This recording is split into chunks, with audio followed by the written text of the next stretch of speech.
Okay, so just took the car to get oil changed, inspected, come back, water's going everywhere, and this is what I find. This is the hose going to the plastic overflow tank. Um, they had broken this off. Of course, didn't say nothing to me about it. The problem is, this radiator, that side tank, is plastic. So that's why it broke off so easy. So I looked, and a new radiator is like $100, but that would involve draining all the coolant out, having to pay for new coolant, and plus doing the whole job. I really don't want to do all that. So what I'm gonna attempt to do is put one of these little barbed fittings on. That's what I'm talking about. I cut this piece of hose off the end of that because the end of the nipple off the radiator was stuck in there. But anyways, I'm gonna screw out the plastic, or drill out the plastic tank, so that part will screw in, and then the hose will just go on the end of that barb fitting like that. So in order to do that, first of all, that fitting right there, that was a 5/16 inside diameter hose barb by a 1/4 inch MIP. That's male end pipe fitting, I believe. So 1/4 inch means I need a tap so those threads will screw in. So this is a 1/4 inch NPT tap. NPT is National Pipe Thread. It's pipe threads. The end of this, well, these threads are tapered in. I don't know if you can see that, but they're at a slight angle. That way, when you screw it in, it won't leak. So you've got to make sure you have an NPT tap, not just a regular 1/4 inch tap, because that won't work. So, and also on this it says you need a 7/16 inch drill bit that you've got to drill out first to make that work. My problem is here, I can't really get a drill in straight, but what I do have around here, this is just a right angle drive on the DeWalt drill, and this only works with a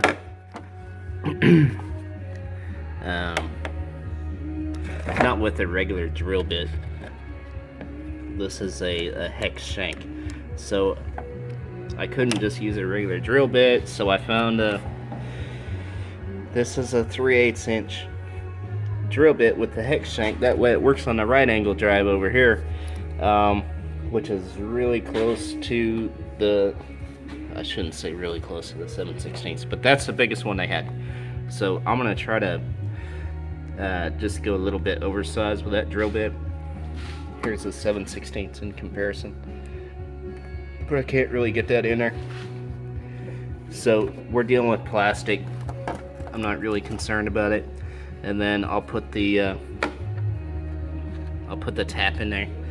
We'll tap out some new threads, screw this puppy in, hook it up, and hopefully we're in business without a leak. So okay, so just for 10 seconds I put the right angle drive drill bit in there. And I know you might be wondering, well, doesn't that push a plastic in there inside the radiator? Well, no, not really. You just go in a little bit, pull it back out, take a pair of pliers, and you can rip off the plastic threads that are coming out of there. Okay, so got the tap worked in there. You need to go real slow with these things,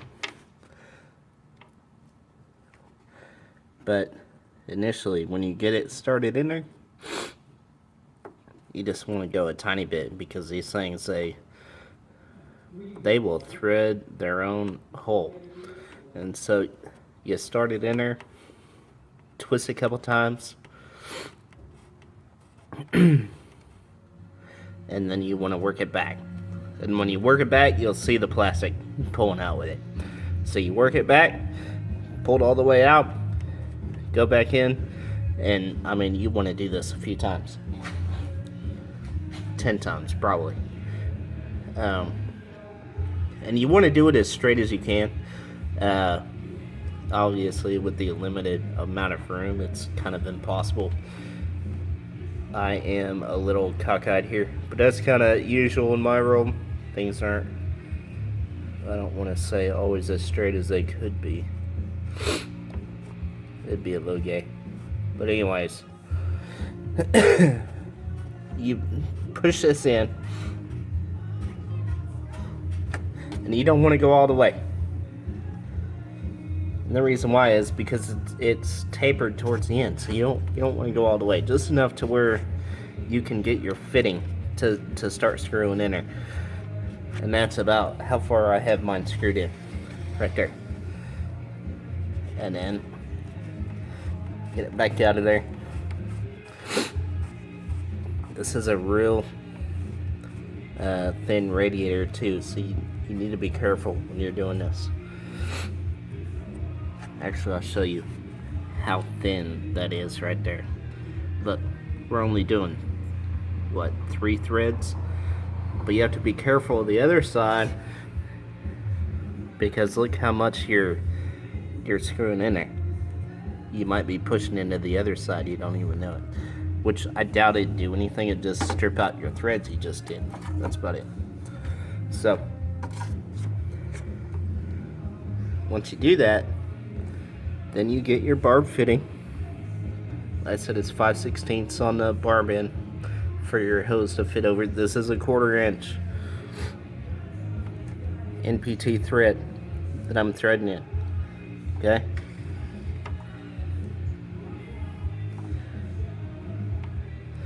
And then it should thread in there real easy. And then at the end, because it's tapered, it's gonna start getting hard. I'm just gonna leave it like that. You don't want to twist it so you strip the threads, but I'm gonna get it in there pretty tight. As an added measure, because this is plastic and this is brass, these things don't really expand and contract at the same rate, all that crap. I'm gonna JB Weld the shit out of this thing, actually.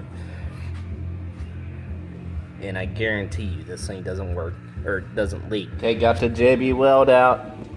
Gotta love it. Push it out somewhere. Mix that crap up. Use something to spread it wherever you need to. Alrighty. I put it on the threads on this barb fitting. Now, don't cover the hole, dumbass, with JB Weld. Just put it on the threads. Shit. Be back. Okay. So, some advice from me. Don't drop that motherfucker after you put fucking JB Weld on. That shit dries quicker than you think. Look at that. It look good though, right? JB Weld says let it sit 6 to 8 hours.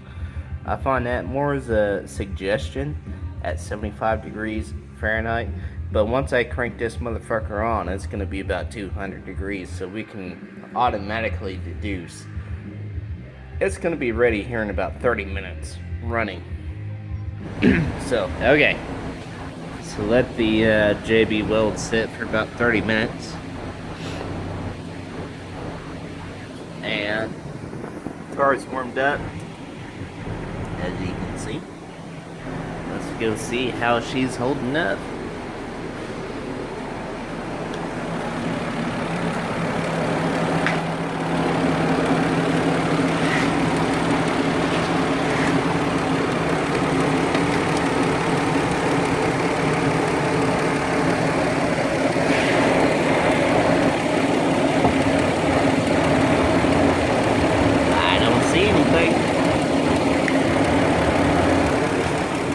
I've been watching it for a little while.